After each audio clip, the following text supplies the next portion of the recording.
So I've been looking at getting a smoker for quite some time, and I've got a link down below to, or links I should say, to all of the YouTubers who have educated me on what smoking meat is all about, and I absolutely came to the conclusion that there is only one way to do it, and that's the true wood fire, so burning wood flavour profile was the one that I wanted to go for. Had a look at all of the smokers that were available, and the bottom line was none of them were really going to work for me. And here's a couple of reasons why. So just over from my backyard here, don't know if you can see the birds, but we've got this lovely view out here to the Tamaki Strait, and that pretty much leads into the Pacific Ocean. So that's salt water. Salt water in a steel smoker outdoors, it's kind of not so great. If you look at the grass, you probably wouldn't believe it at the moment, but we're in the middle of a drought. Well, we're at the end of a drought really. We're hoping that it's going to rain pretty soon. New Zealand has pretty high rainfall compared to a lot of places, so we're a clean and green place. So with the high rainfall, again, a steel smoker in the backyard, not such a flash idea. I would imagine that after a year or two, all that I'd have is a pile of rust. So I wanted something that was stainless steel. And thinking about stainless steel, sitting in the backyard, I had a spare barbecue, because there's my barbecue over yonder, and so out of the spare one I thought, I wonder if I could make a Crossflow Smoker out of that, and decided I absolutely could. So every smoker needs a cook chamber, and here we have the cook chamber, and that obviously has got the exit chimney there, and that does a pretty good job on the draw. And we've got an input pipe just down here. So that input pipe actually connects down below here, and that's where the heat comes from, into the bottom pipe and goes up. Now I've got a couple of butterfly valves in there, one on the chamber here to open and close the heat and smoke going through there, and one on this chimney here to allow for occasions when I'm just doing a straight wood burn, and I'll explain more about that shortly, as I'm igniting a new stick and really don't want any of the bad smoke through the ignition process going through the cook chamber. I can simply vent it out here, so it comes in very handy. The other use for it is when you're controlling temperature and you're wanting to stay at 100 degrees Celsius, it's pretty easy to exceed that, so I can vent a bit of heat straight out rather than it going through the cook chamber. So the critical thing is I can control my temperatures pretty well. Now this cook chamber is made of steel, and but it sits inside the stainless steel box. So we're a couple of years old now, and it's weathering exceptionally well. I'm well pleased by the fact that the stainless steel barbecue is sheltering my cook chamber. Now, in deciding that I was going to build my own smoker, there are a couple of design considerations that I wanted to build into mine that I just couldn't find in any of the commercially available ones. Like the notion of having to undo clips to open the lid on a smoker is just, to me, it seems a little bit odd. So what I've done is, you can see it's got a beveled edge around here, and so what I've actually formed is functionally a bath plug. So that's on an angle, and it goes into an angled socket, which, oh, that smell out of that cook chamber is just unreal.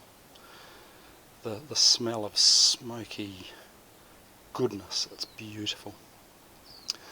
So this lid will just sit down, it acts just like a bath plug. It locks itself in, there's no need for any clamps on it, and it's completely smoke tight. Another thing that I didn't want was big lumpy things on the back to counterbalance the weight or any form of stick to hold the lid up. So you'll notice the hinge design here, there's two hinges, one at the back, one at the front. So when this opens up, it actually forms a triangle, and that enables the lid just to sit upright without any stays. So if I come around here, hopefully you can see in there, that's formed a triangle. So that will just sit there all day long like that without any stays until I put it down. So nice and easy to operate. The cook chamber's very deep, I can do multi-layer cooking. I could easily fit 4 briskets in here if I needed to, but there's only 2 of us at home, normally with a couple of friends, feeding 4 people. Can't see me needing to cook more than 1 brisket all that often. The exit pipe is at the top cook rack layer, and I've found that works really well. Got this little thermometer here on the exit from the cook chamber, and I can watch that without opening the lid or anything else, and that gives me an extremely accurate reading. I find what's on here is pretty much the exact temperature that the meat is sitting at right here. So there's the inlet to the cook chamber just there, and so it comes in low, hits the water pan. I keep the cook chamber nice and moist. I've found that works really well, and not much more to say. It's a cook chamber.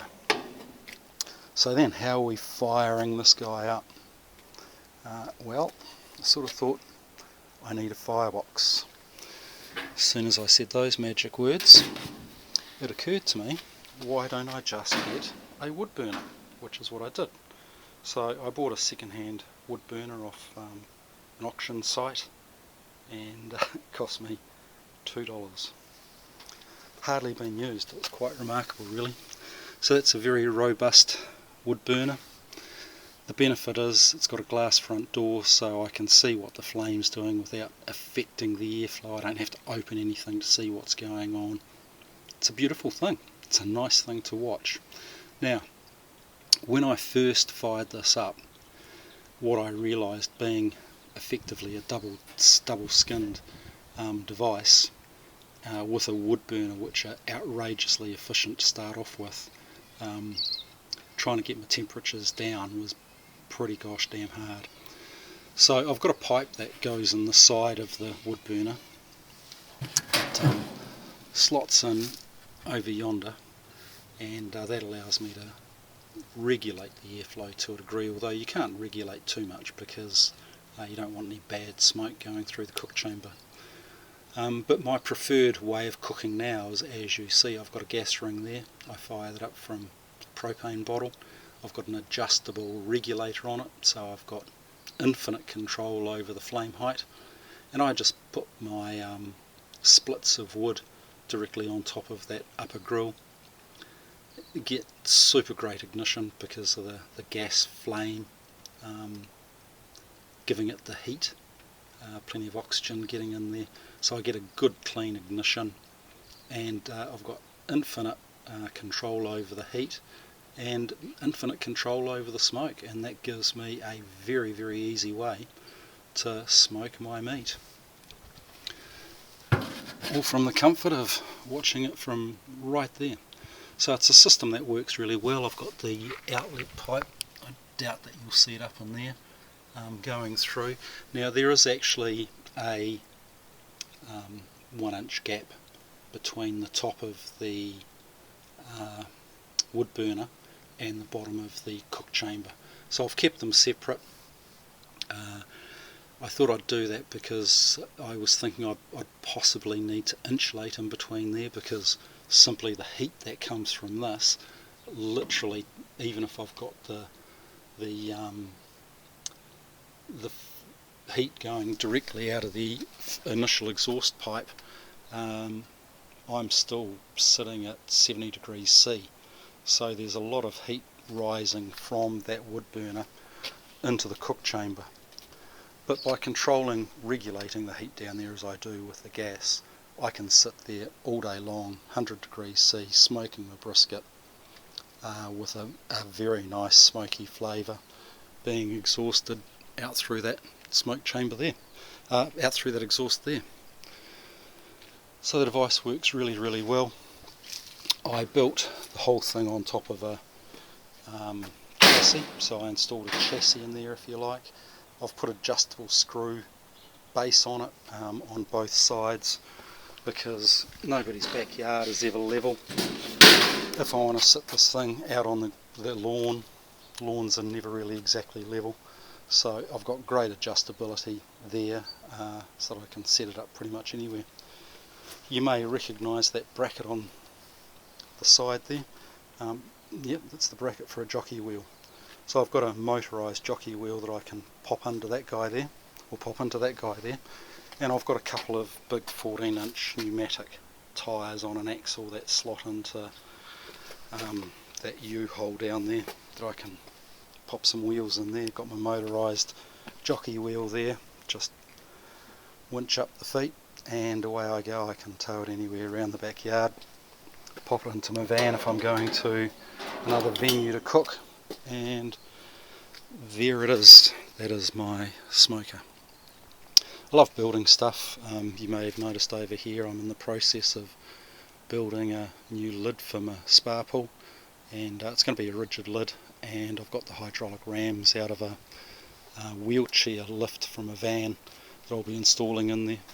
Those guys there, they're just a couple of caps that I've made because we get so much rain. I can just lift my chimney stacks off and put those caps on, and pretty much leave the smoker sitting there by itself, ready for the next cook. It's a fine and wonderful thing. Here's another little guy that I've built that I really enjoy. So this is a sunshade. We wanted an umbrella, but they're just so problematic. So what I've done here is just built a sunshade on rails, and you can see the rails are a little bit longer than what the sunshade is, and I can just slide the guy down and open up the sunshine when we want it, or close it off when we don't. So that works really well. I'm not the only builder in the family, and I'll take you over here past the smoker and show you the summer project that my wife's been working on. She loves her animals, and we've got plenty of them around. There's a pukeko there. In fact, there's a couple of them. Oh yeah, there's one over there as well. One down there. We normally have about a dozen of them scooting around the backyard. But my wife's wanted to look after some hedgehogs, so she built herself a couple of hedgehog homes. And these things are absolutely spectacular. So there you go, they've got their own residents only private road, hedgehog haven, and apparently we're not allowed to disturb them because they're asleep, so they've got nice little ramps up into their houses.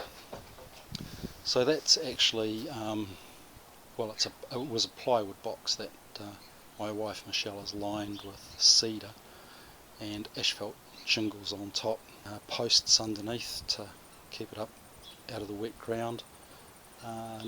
They're cat proof, so there's a couple of extra doors in there that a hedgehog can get through that a cat can't. So the hedgehogs are safe and warm and dry, and they get fed and watered out here. The wife's going to add a camera so that people can watch her hedgehogs from afar. Another project that, there's the back of the smoker there, another project that you might want to take a look at is I've got a video up on this channel for my mister. So with disinfecting being so important with COVID around, I designed a mister that will go on a blower, and it's a fine and dandy device. So if you've got time, have a look at that video. Hope you enjoyed this.